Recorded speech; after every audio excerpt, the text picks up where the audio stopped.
తాకట్లో ఉన్న మీ బంగారాన్ని విడిపించి ఆ రోజు ఆన్లైన్ రేటుకి కొంటాం. Sharma gold company.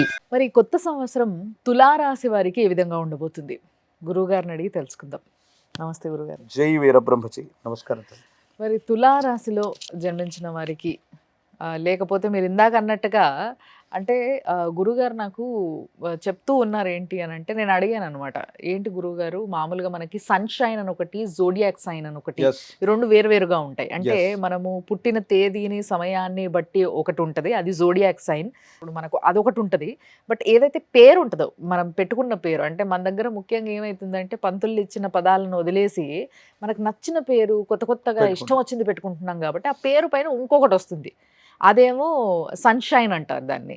మరి ఈ రెండు జోడియాక్ సైన్స్ ఉండడం వల్ల వాళ్ళ జీవితంలో ఓ పేరు రూపంలో ఒకటి, పుట్టిన తేదీ రూపంలో ఒకటి, మరి ఈ రెండు రాశి యొక్క ప్రభావం ఏదైతే ఉందో అది వాళ్ళ జీవిత పైన పడుతుందంటారా? చాలా మందికి మన రాశి ఫలం చెప్తున్నప్పుడు మీరు బాగా సంపాదిస్తారు, బాగా ధనం వస్తుందని ఫర్ ఎగ్జాంపుల్ తులారాశిలో చెప్పాం. నిజంగా తులారాశిలో పుట్టినటువంటి కొంతమంది జీవితంలో ధనం రాకపోగా అప్పుల బాధలో ఉంటారు. వాళ్ళందరూ మనకు కామెంట్స్ రూపంలో మెసేజ్ పెడుతుంటారు, గురువుగారు తులారాశి చాలా బాగుందని మీరు చెప్తున్నారు, కానీ మాకు ప్రతికూలవంతమైనటువంటి ఫలితాలుగా ఉన్నాయి, కానీ మేము తులారాశిలోనే పుట్టాం. దీనికి కారణం ఏంటంటే, మనం పుట్టినటువంటి సమయంలో గ్రహాలు ఒక్కొక్క పొజిషన్లో ఉంటాయి. ఈ చెప్పగలిగినటువంటి రాశి ఫలాలు అన్నటువంటివి ఈ రోజు ఉన్నటువంటి గోచార పరిస్థితుల్లో ఈ గ్రహం ఇక్కడికి వెళ్తుంది, ఇది ఇక్కడ ఉంటుంది, ఇక్కడ ఉంటుంది, కాబట్టి ఈ ఫలితాలు వస్తున్నాయి. ఈరోజు బృహస్పతి చాలా బలంగా ఉన్నాడు. ఆయన చూపు పంచమ స్థానమైన తుల మీద ఉంది. చాలా యోగదాయకమైన ఫలితాలు వస్తాయని మనం చెప్తున్నప్పుడు, వాళ్ళ జన్మజాతకంలో దేవగురు అయిన బృహస్పతి నీచలో ఉండి ప్రతికూలవంతమైన స్థితిలో ఉన్నప్పుడు ఈ మంచి ఫలితాలు రాకుండా చెడు ఫలితాలు వస్తున్న సంఘటనలు మనం చూస్తుంటాం. అలాగే మీది తులారాశి కాకపోయినా తులారాశిలో మీ పేరు, మిమ్మల్ని అందరూ కూడా తులారాశికి సంబంధించిన మొదటి అక్షరాలతో పిలవడం మొదలుపెట్టారు. ఫర్ ఎగ్జాంపుల్ చిత్తా నక్షత్రం రా అనేటువంటి అక్షరాలు, స్వాతి విశాఖ నక్షత్రాలు లేదా తా అనేటువంటి అక్షరాలు, వీటితో పిలవటం మొదలుపెట్టారు. మీకు తెలియకుండానే మీకు వచ్చే రాశి ఫలంతో పాటు ఈ గోచార వశాత్తు ఉన్నటువంటి ఫలితాలతో పాటు పిలవగలిగినటువంటి పేర్ల వల్ల ఇన్ అడిషన్ ఒక 20% నుండి 50% ఫలితాలు మీకు మంచో చెడో ఖచ్చితంగా జరిగే అవకాశం ఉంది. 50% వరకు ఉంది.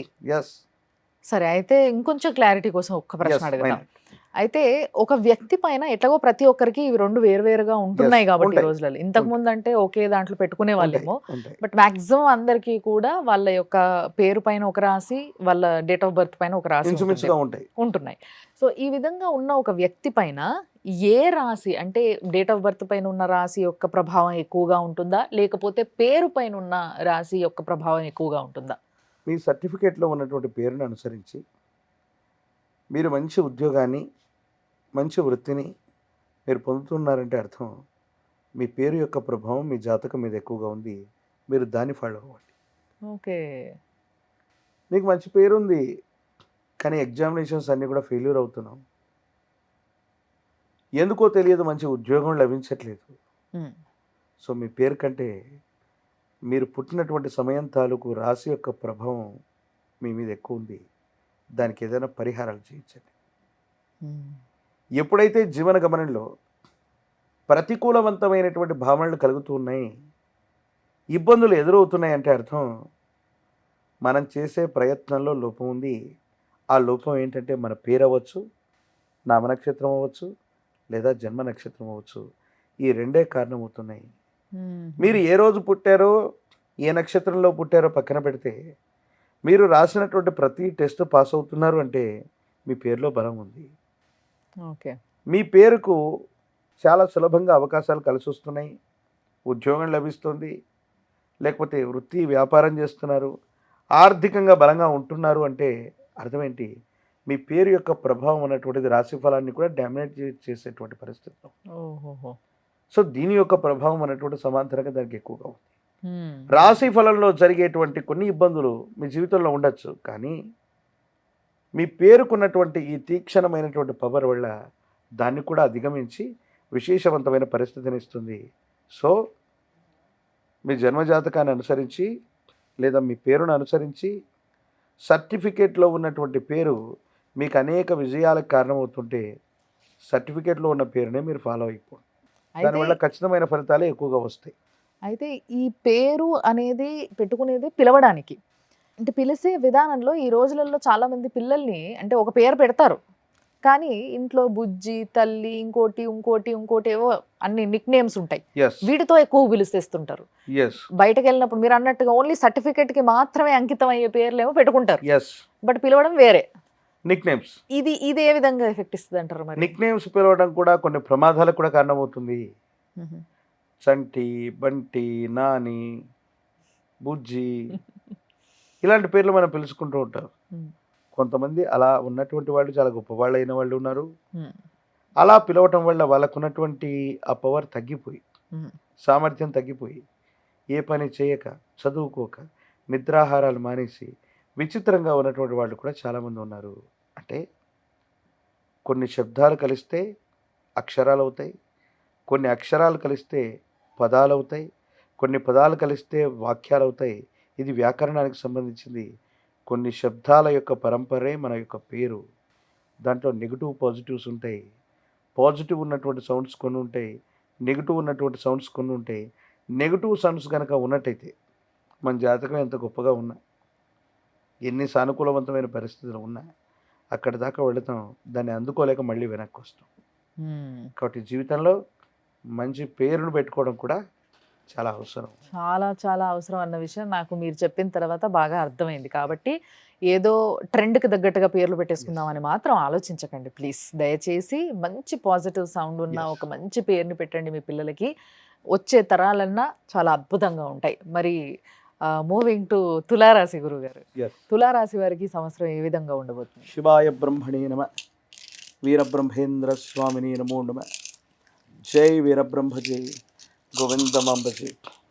ఓం హ్రీం క్లీం శ్రీం శివాయ బ్రహ్మణే నమ. వచ్చినటువంటి ఫలితం 4. ఇది కూడా రాహు ఫలితం.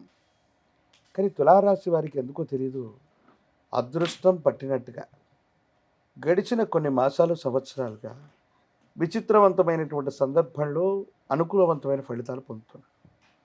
ఆ పరంపర ఇంకా కొనసాగబోతుంది. బృహస్పతి యొక్క బలం కూడా మీకు యాడ్ అవ్వబోతుంది.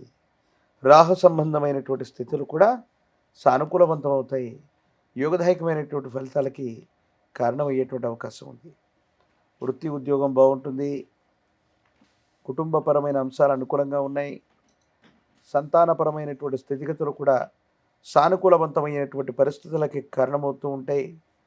ప్రత్యేకించి మీ గర్భవాసాన జనించిన సంతతి అవ్వచ్చు, వాళ్ళ కోసం మీరు చేసే ప్రయత్నాలు అవ్వచ్చు, అనుకూలవంతమైనటువంటి స్థితిగతులకు కారణమై యోగదాయకమైనటువంటి ఫలితాలని తప్పకుండా మీరు పొందేటువంటి అవకాశం కనపడుతుంది. ఆరోగ్యపరమైనటువంటి అంశాలు, దూర ప్రాంత ప్రయాణాల విషయంలో జాగ్రత్త.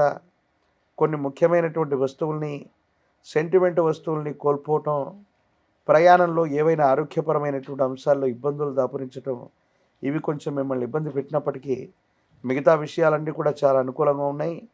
యోగదాయకమైన ఫలితాలని తులారాశి వారు ఈ సంవత్సరం కూడా పొందబోతున్నారు. మరి పిల్లల విషయంలో, ఎగ్జామ్స్ రాయబోతున్న పిల్లల విషయంలో ఏ విధంగా ఉండబోతుంది? పరీక్షలు రాస్తున్నటువంటి విద్యార్థులకి చక్కని ఏకాగ్రత కుదురుతుంది. ప్రథమ శ్రేణిలో ఉత్తీర్ణులు అవుతారు. ఉద్యోగ ప్రయత్నం చేస్తున్నటువంటి వాళ్ళు, పోటీ పరీక్షల్లో ఉన్న వాళ్ళకి తప్పనిసరిగా ద్వితీయార్థంలో ఉద్యోగం లభించేటువంటి అవకాశాలు కూడా ఉన్నాయి. విదేశీ విద్య, దూర ప్రాంత ప్రయాణం ఇలాంటి ప్రయత్నాలు చేస్తున్న విద్యార్థులకి వీసాలు లభిస్తాయి, అనుమతులు లభిస్తాయి. దూర ప్రాంత ప్రయాణానికి ఉన్నటువంటి చిక్కులు, ప్రతిబంధకాలు కూడా తొలగిపోతాయి. పరిస్థితులన్నీ కూడా అనుకూలించేటువంటి సమయంగా దీన్ని మనం భావన చేయొచ్చు. మరి స్త్రీలు ఆరోగ్యపరమైన అంశాల పట్ల మాత్రం జాగ్రత్త. భార్యాభర్తల మధ్య కొన్ని విషయాల్లో అభిప్రాయ భేదాలు పొడచూపెట్టేటువంటి అవకాశం ఉంది. ఎందుకంటే ఇది శుక్రుడి నియంత్రణలో ఉన్నటువంటి రాశి. గురు సంబంధమైనటువంటి వీక్షణ, మరో గ్రహానికి సంబంధించిన స్థితిగతి, భార్యాభర్తల మధ్య బంధానికి సంబంధించిన విషయంలో మాత్రం కొన్ని ఇబ్బందులు, అపోహల, అపార్థాలు, మూడో వ్యక్తి వల్ల, కుటుంబంలో భాగస్వామ్యుల వల్ల ఇబ్బందులు ఎదుర్కొంటారు. భార్యాభర్తల మధ్య కొన్ని చిన్న చిన్న ఇబ్బందులకి, అపోహలకి, అపార్థాలకి కారణమైనటువంటి సంఘటనలు కొన్ని జరిగే అవకాశం ఉంది. కాబట్టి ప్రతి విషయాన్ని కూడా రాజీ మార్గంలో మాట్లాడుకోవటం అనుకూలవంతమైనటువంటి స్థితిగతులకు కారణమవుతుంది. విరామము, విశ్రాంతి లేకుండా ప్రయాణం చేయటం లేదా పని చేయటం వల్ల శరీరం అలసిపోవటం, ఆరోగ్యపరమైనటువంటి అంశాలని మీరు సరిగ్గా పట్టించుకోకపోవటం వల్ల ఉన్న ఫలంగా విశ్రాంతి తీసుకోవాల్సిన పరిస్థితులు వస్తూ ఉంటాయి. కాబట్టి ఆరోగ్యపరమైన అంశాలు, వ్యక్తిగతమైనటువంటి జీవితం, ఈ రెండింటి పట్ల జాగ్రత్తగా ఉండటం చెప్పదగిన సూచన. మరి ఉద్యోగులకి ఏ విధంగా ఉండబోతుంది గురుగారు? ఉద్యోగ సంబంధమైనటువంటి విషయాల్లోని ఉద్యోగులకి అనుకూలంగా ఉంది. ప్రమోషన్స్ లభిస్తాయి, ఇంక్రిమెంట్లు లభిస్తాయి. మీరు చేసేటువంటి పనితీరు ఉన్నత ఉద్యోగులు, పై అధికారుల యొక్క ప్రశంసకి కారణమవటం, మీరు చేసే ప్రయత్నాలు సఫలీకృతమైనటువంటి స్థితిగతులకు కారణమై అనుకూలవంతంగా మారేటువంటి అవకాశం ఉంటుంది. యోగదాయకంగానే ఉంటాయనడంలో ఎటువంటి సందేహం లేదు. మరి తులారాశిలో ఉన్న రాజకీయ నాయకులు కొందరు ఉన్నారు, మరి వాళ్ళకి ఏ విధంగా ఉండబోతుంది ఈ సంవత్సరం? నిజంగా రాజయుగమే నడుస్తుంది వాళ్ళకి. మరిన్ని పదవులు వాళ్ళు చేపట్టగలుగుతారు. కానీ మధ్యలో ఎప్పుడో కొన్ని అపోహలు, అపనిందలు రావటం, అవినీతి సంబంధమైనటువంటి విషయాల్లో ప్రస్తావన రావటం, అధికారుల వల్ల, పై స్థాయి వాళ్ళ వల్ల కొన్ని ఇబ్బందులు కలిగేటువంటి సూచనలు మాత్రమే ఉన్నాయి. ఈ విషయంలో జాగ్రత్తగా తీసుకోగలిగితే మాత్రం రాజకీయ రంగాలు, మీడియా, సినిమా రంగాలకు సంబంధించినటువంటి వాళ్ళ యొక్క జీవన గమనంలో అన్నీ కూడా అనుకూలవంతమైనటువంటి పరిస్థితులు ఉండబోతున్నాయి. కొన్ని విషయాల్లో గతంలో ఎప్పుడో చేసిన పొరపాట్లని ఇప్పుడు మళ్ళీ సవరించుకోవాల్సినటువంటి పరిస్థితి ఏర్పడుతుంది తప్ప మిగతావన్నీ కూడా సానుకూలంగా ఉంటాయనటంలో ఎటువంటి సందేహం లేదు. ఎంతో అద్భుతంగా ఉన్నప్పటికీ వీళ్ళకి బయటికి వెళ్ళినప్పుడు జాగ్రత్త అని మీరు హెచ్చరించారు Yes. ఇందాక. Yes. కాబట్టి దాంట్లో భాగంగా ఒకవేళ వీళ్ళు బయట ప్రయాణాలు, ఎవరైనా ప్రయాణం చేస్తుంటారు. తప్పనిసరి, సంవత్సరం అంతా అయితే ఇంట్లో కూర్చోలేం. మరి ప్రయాణాలు చేసేటప్పుడు కొంచెం అనుకూలంగా ఉండేలాగా, అంటే వాళ్ళు క్షేమంగా ఇంటికి తిరిగి వచ్చేలాగా ఏదైనా మంచి పూజ కానీ Yes. లేకపోతే ఏదైనా శక్తిని మనం పొందడం ఎలా? తులారాశికి ఇంద్రాణి అమ్మవారు అదృష్ట దేవతా స్వరూపం. ఈవిడ్ని అదృష్ట లక్ష్మిగా చెప్తూ ఉంటారు. ఇంద్రుడి యొక్క రాణి ఇంద్రాణి, ఈవిడ్నే ఇంద్రాణి. సచీదేవిగా మనం పిలుస్తాం. ఉమ్, సచీదేవి అమ్మవారిని లేదా ఇంద్రాణి అమ్మవారిని పూజించిన అదృష్ట లక్ష్మిగా చెప్పబడ్డటువంటి తెల్లని ఏనుగు మీద అమ్మవారు కూర్చొని ఉంటారు. ఆ చిత్రపటాన్ని తీసుకొచ్చి ఇంటి యొక్క సింహద్వారం లోపల తూర్పు ముఖంగా ఉంచిన ఈ అమ్మవారిని పూజిస్తూ ఉన్న, ఇంద్రాణి రక్షణ మెడలో ధరింపజేసుకున్న, ఇంద్రాణి యంత్రాన్ని ధరింపజేసుకున్న చాలా అనుకూలవంతమైన ఫలితాలు వస్తాయి. ఉమ్, సప్తమాత్రిక దేవతా స్వరూపాలు చాముండి, ప్రత్యేకించి ఇటువంటి బ్రాహ్మి, వారాహి లేదా ఇంద్రాణి, ఇటువంటి అమ్మవారి యొక్క దేవతా స్వరూపాన్ని ఆరాధన చేస్తున్నా, లేదా మీ గ్రామంలో ఎక్కడైనా సరే గ్రామ దేవతా స్వరూపమైన అమ్మవార్లు ఉంటారు. ఆ అమ్మవార్లకు చేసే పూజాది క్రతువు అత్యంత అనుకూలవంతమైనటువంటి పరిస్థితులకు కారణమవుతుంది. 108 నిమ్మఫలాల మాలని అమ్మవారికి అందజేయటం, పాల పొంగలను అమ్మవారికి నివేదించటం వల్ల ఎన్నో కష్టాలు మటుమాయమైపోతాయి.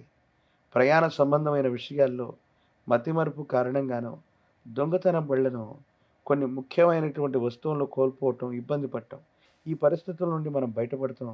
ఎందుకంటే తులారాశి జాతకులు కొన్ని ముఖ్యమైన పాస్వర్డ్స్ మర్చిపోవటం, ఉమ్. పిన్ నెంబర్స్ మర్చిపోవటం, అకారణంగా మతిమరుపు వస్తుందేమోనన్న ఆందోళన కలుగుతున్నటువంటి పరిస్థితులు కూడా ఈ గ్రహగతుల వల్ల జరుగుతుంటాయి. అమ్మవారి ఉపాసన చేయండి, అమ్మవారికి ఈ విధంగా పూజాది క్రతువులు చేయండి, తప్పకుండా మంచి జరిగే అవకాశం కనపడుతుంది. ధన్యవాదాలు గురుగారు. జై వీరబ్రహ్మ, జై గోవింద బాంబ జై.